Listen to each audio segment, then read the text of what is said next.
Grace Place apartment tenants are now living in hotels in Richmond after they were forced to leave their homes on Christmas Eve. That evacuation comes after a burst pipe flooded the building that was already struggling with serious maintenance issues. 8 News reporter Alexis Bellamy tells us what's next for those displaced tenants. Alexis.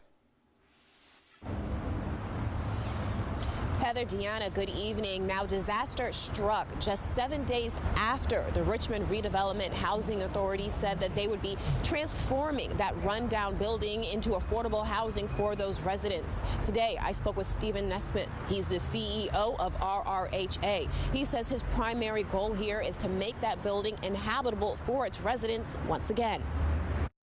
On Christmas Eve night, the Grace Place property manager alerted RRHA to a major water main break that severely flooded the building. While RRHA evaluates the damage, residents are staying in a hotel.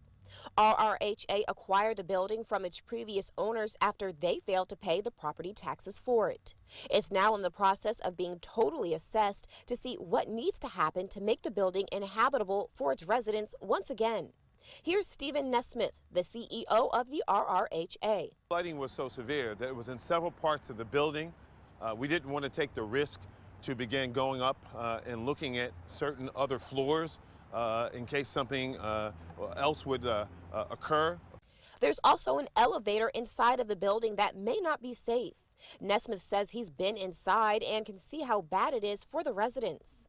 So I've been in that building myself. While I'm not an engineer, what I witnessed were obvious infrastructure and other safety hazards throughout the entire building.